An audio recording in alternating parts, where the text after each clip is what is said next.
Alors nous allons démarrer la création de notre application Voter. Nous allons commencer par faire une version 1, étape par étape.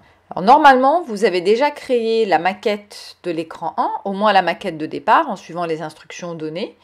Vous voyez que sur mon écran, j'ai donné une taille parent. Donc à l'image 1 et à l'image 2, j'ai fait Fill Parent, ce qui me donne des grandes images. Et donc j'ai choisi de rendre mon écran scrollable, pour parler franglais. Donc vous pouvez le choisir là au niveau de Screen 1. Voilà, si vous voulez pouvoir accéder à ce qui se passe en dessous. Donc normalement, si vous avez suivi la maquette, vous avez un premier bloc, un arrangement vertical ici, où vous avez une image et un bouton pour voter pour cette image-là. Ensuite, vous avez un espace que j'ai coloré en bleu, ici. Et ensuite, vous avez un second bloc arrangement vertical dans lequel vous avez un bouton pour voter pour l'image 2 et l'image 2.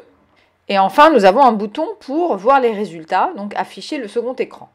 Alors, quel est le comportement de base avec lequel je vais démarrer? Je vais simplement dire, quand je vote pour 1, donc quand je clique sur le bouton 1, je voudrais que mon vote soit enregistré quelque part pour que l'organisateur, en l'occurrence ici c'est moi aussi, puisse le voir dans un second écran. Donc, on va commencer par faire tout sur la même application, puis vous allez voir comment on va pouvoir récupérer des informations d'autres applications. Donc on va dans Bloc et on va dire, quand je clique sur le bouton 1, Vote 1 button, je voudrais en fait ranger mon résultat dans une liste. Et c'est cette liste que je vais transférer vers le second écran. Donc je vais d'abord créer une variable liste, qu'on va initialiser comme une liste vide. Et on va lui dire, quand je clique sur le bouton 1, tu vas me rajouter à cette liste-là l'item qui est, c'est à moi de le définir puisqu'il n'apparaît nulle part, par exemple, à voter 1. Par contre, si je fais ça, je ne sais pas qui a voté. Pour permettre à la personne de rentrer son nom, en fait, j'ai utilisé un composant notifier qui permet de créer une alerte où l'utilisateur peut enregistrer son nom et on peut ainsi associer le nom de l'utilisateur à son vote. Donc pour ça, on va rajouter dans la partie designer un composant notifier qu'on trouve ici. Et ce qu'on va faire, en fait, c'est on va décaler ce qui se passe ici. On va d'abord solliciter le composant notifier. Donc, quand je clique sur le bouton 1, je vais solliciter notifier. Et on va prendre un composant call notifier show text dialog qui nous permet d'afficher un message. Donc, en fait, ce qu'on va dire.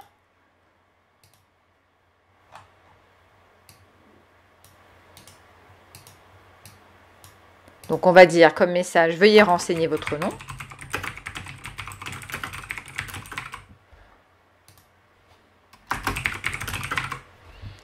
Et en fait, on va faire cette action d'ajouter les items dans la liste en utilisant l'événement qui est déclenché suite à ça. Donc, on va aller le chercher dans Notifier et c'est When Notifier After Text Input. Donc, une fois qu'on a la réponse, on va rajouter les éléments dans la liste et en fait, on va associer le contenu de la réponse, donc ça veut dire votre nom, au résultat du vote. Donc, on va mettre Join, Response, c'est le nom, et à voter en rajoutant un espace avant, puisque sinon les textes vont être collés. Maintenant qu'on a ça, comment peut-on le tester? On peut directement créer notre écran 2 et l'afficher pour voir ce que ça donne. Alors, on repart dans l'écran 1, on a déjà le bouton pour ouvrir l'écran 2, puisque c'est voir résultat. Par contre, il faut qu'on crée l'écran 2, donc on va créer, alors ici on peut lui laisser comme nom écran 2, si vous voulez, pour l'instant. On ouvre le second écran et pour l'instant, ce dont on a besoin ici, c'est de pouvoir afficher les résultats. Donc, on a besoin d'un label.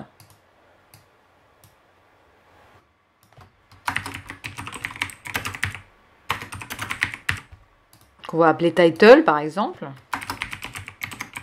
Et on va prendre un second label dans lequel on va afficher les résultats. Donc, on va appeler Results Label. On lui donne une petite couleur simplement pour le voir pour l'instant. Et on a besoin d'un bouton pour revenir au premier écran.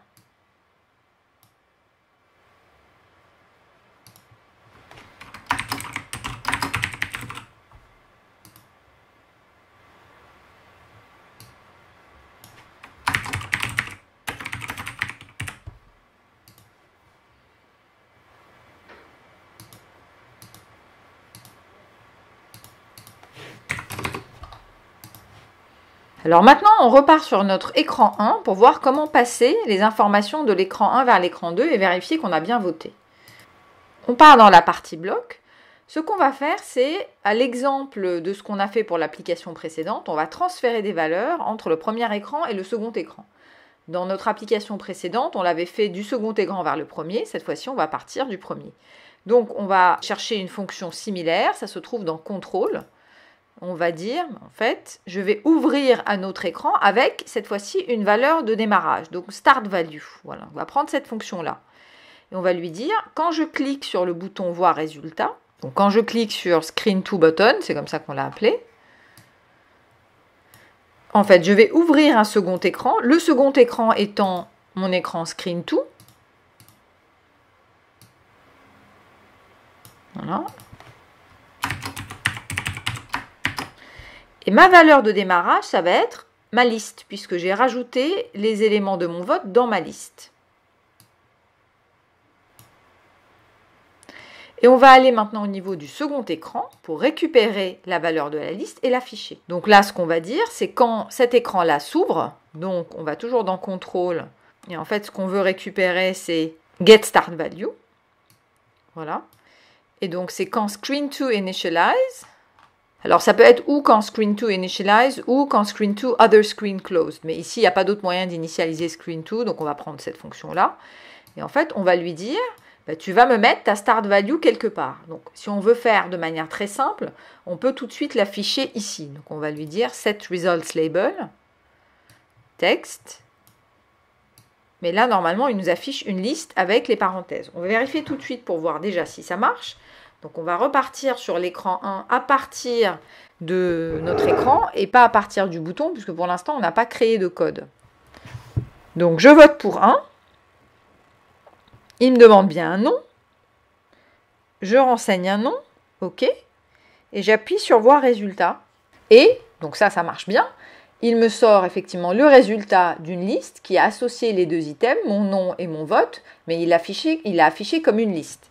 Alors, effectivement, on a vu dans notre exercice préparatoire comment afficher ça mieux, donc on va améliorer tout ça progressivement. Alors la première chose, c'est maintenant qu'on sait que ça marche et qu'on passe bien les valeurs, on va d'abord créer le vote pour la deuxième image et ensuite on va venir améliorer au niveau de Screen 2. Donc on repart sur Screen 1 et on veut dupliquer la même chose qu'on a faite pour vote 1 pour vote 2. On est bien d'accord. Alors pour l'instant, on va utiliser un autre notifier. On va avoir deux composants et on verra à la fin comment optimiser tout ça et simplifier. Mais pour l'instant, pour ne pas complexifier notre application directement, on va récupérer un autre composant. Donc on va aller dans Designer, on va rajouter un autre composant notifier qui sera notifier 2.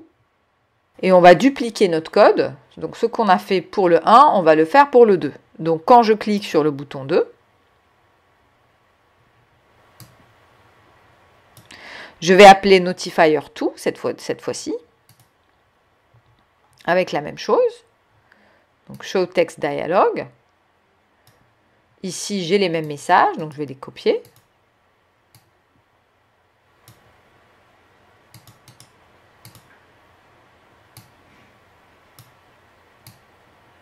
Voilà. Et je vais récupérer le même événement, donc when notifier to after text input, je récupère la même chose. Voilà, sauf que là, c'est à voter 2.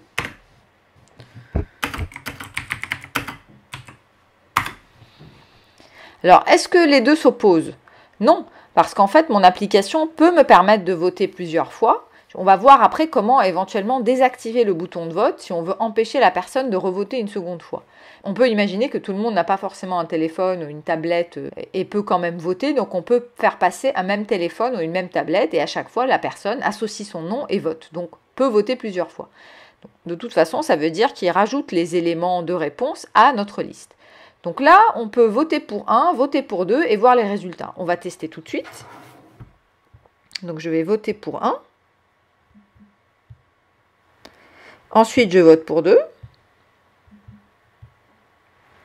Et ensuite, je vais voir les résultats. Alors, vous voyez bien déjà qu'il avait éliminé la première réponse. Ça veut dire qu'il n'y a pas de sauvegarde. Donc, on va voir ça dans un deuxième temps. Et qu'ensuite, il m'a bien noté les résultats, mais il les a tous affichés comme une liste. Donc, c'est là qu'on va appliquer ce qu'on a vu dans notre exercice préparatoire. Comment afficher les résultats l'un après l'autre sans utiliser CSV. Donc, pour les afficher sans des guillemets. Pour que ce soit plus aisé à manipuler, on va créer une variable liste.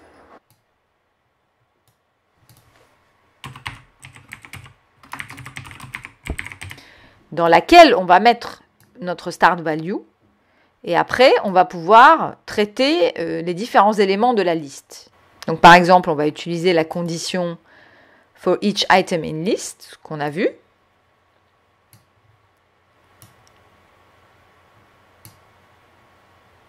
Voilà, et on va lui dire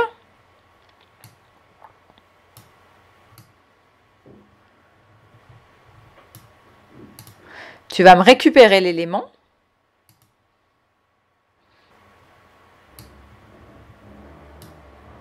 Donc, tu me récupères l'élément de cette liste-là,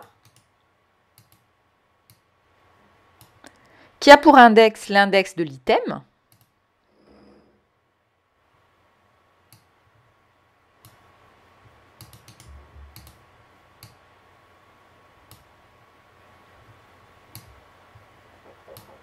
Tu me sautes une ligne, donc anti/n, et tu me rajoutes le résultat précédent, results label text.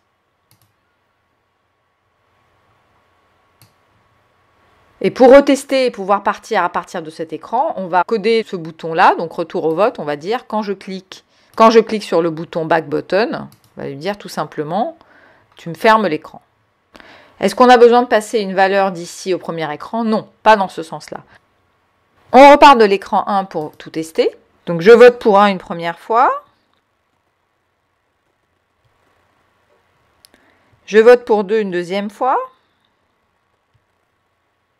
Je revote pour 1. Ça me fait 3 votes. Je vais voir les résultats. Donc c'est bon, ça marche bien, j'ai bien mes résultats et je les ai dans l'ordre que moi j'ai défini, c'est-à-dire que le premier qui a voté apparaît en bas et le dernier qui a voté apparaît en haut, ce qui correspond à l'ordre que j'ai défini ici. Donc ça fonctionne, j'ai la base de mon vote. Par contre, vous avez bien vu que nos informations ne sont pas sauvegardées. Si je réinitialise le designer, tout ça disparaît. Donc il faut voir comment sauvegarder ces informations et comment les sauvegarder à partir du web. Puisqu'en fait, on peut imaginer que plusieurs applications soient connectées et veuillent participer à ce vote. Elles peuvent le faire, mais on doit utiliser une autre base de données que celle qu'on a utilisée jusqu'à maintenant. C'est ce qu'on va voir dans la deuxième vidéo.